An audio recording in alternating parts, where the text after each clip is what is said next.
வாக்காளர்களுடைய வாக்குரிமைக்கு அச்சுறுத்தல் வந்திருக்கு. அத்தகைய அச்சுறுத்தலை தடுக்க வேண்டியது ஜனநாயக சக்திகளான நம்முடைய கடமை.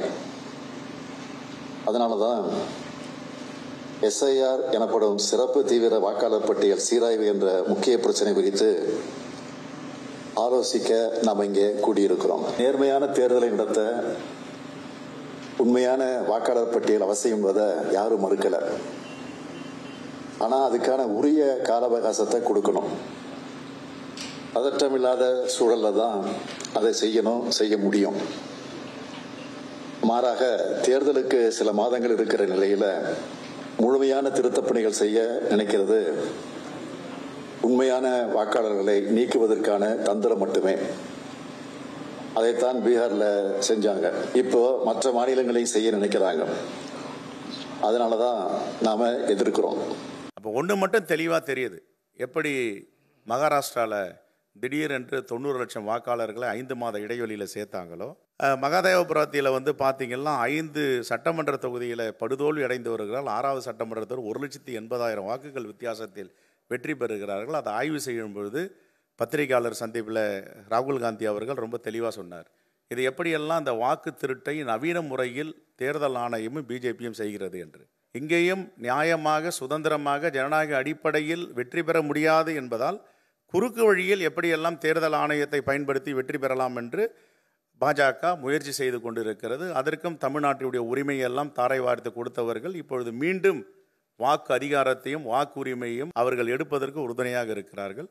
ஒரு பேராபத்தான ஒரு சூழ்நிலையை எதிர்கொள்வதற்கு ஜனநாயகத்தினுடைய ஆணிவேரையே அறுக்கக்கூடிய வேளையில் மத்திய அரசினுடைய ஏவுதலில் தேர்தல் ஆணையமே முனைந்திருக்கக்கூடிய இந்த நேரத்தில் ஆட்சி பொறுப்பிலே இருந்த கட்சியும் அதை போல இன்னும் சில கட்சிகளும் இந்த நிகழ்ச்சியிலே கலந்து கொள்ள வேண்டிய கடமையை செய்யாமல் அதற்கு நேர் எதிரான விமர்சனங்களை தந்துவிட்டு இதை புறக்கணித்து விட்டார்கள் என்பது மிகவும் வருத்தத்துக்கு உரியதாகும். ஸ்பெஷல் இன்டென்சிவ் ரிவிஷன் என்று சொல்வதற்கு அரசியல் சட்டத்தில் இடமில்லை.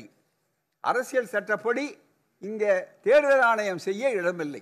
ஏதாவது ஒரு வகையில் ஒரு குறைந்தபட்சம் ஒரு கண்டன ஆர்ப்பாட்டம் என்கிற முறையிலாவது ஏதாவது ஒரு போராட்ட நடவடிக்கையில் மக்களை ஈடுபடுத்துவது என்பதும் மார்க்சிஸ்ட் கம்யூனிஸ்ட் கட்சியின் சார்பில் கேட்டுக்கொள்கிறேன். நம் கரங்களில் இருக்கிற வாக்கில் தான் ஒரு வாக்கு ஒரு மதிப்பு, சமத்துவம், ஜனநாயகம் தவழ்கிறது. அதன் குரல் வலையை நெரிக்க பார்க்கிற போது தமிழக முதல்வரின் கோபம் நியாயம், தமிழ்நாட்டின் கோபம் நியாயம், நமது கட்சி தலைவர்களின் கோபம் நியாயம். எனவே இந்த கூட்டம் முழு நியாயம். இது வாக்குரிமையை குறிவைத்து நிகழ்த்தப்படுகிற ஒரு தாக்குதல் அல்ல, குடியுரிமையை குறிவைத்து நடத்தப்படுகிற ஒரு தாக்குதல். இந்த அரசியல் புரிதல் நமக்கு தேவை. SIRங்கிறது இன்னைக்கு எதுக்காக இது கொண்டு வந்திருக்காங்க சொன்னால், அந்த குடியுரிமையை பறிப்பதற்கு NRCயை நடைமுறைப்படுத்துவதற்காகத்தான் இந்த வேலையை திட்டத்தை அவங்க அறிவிச்சிருக்கிறாங்க. இதுதான் மெயினாக நம்ம புரிந்து கொள்ள வேண்டிய மிக மிக முக்கியமான செய்தி. சிறப்பு தீவிர வாக்காளர் திருத்தம் ஏன் இவ்வளவு அவசரமாக செயல்படுத்தப்படுகிறது?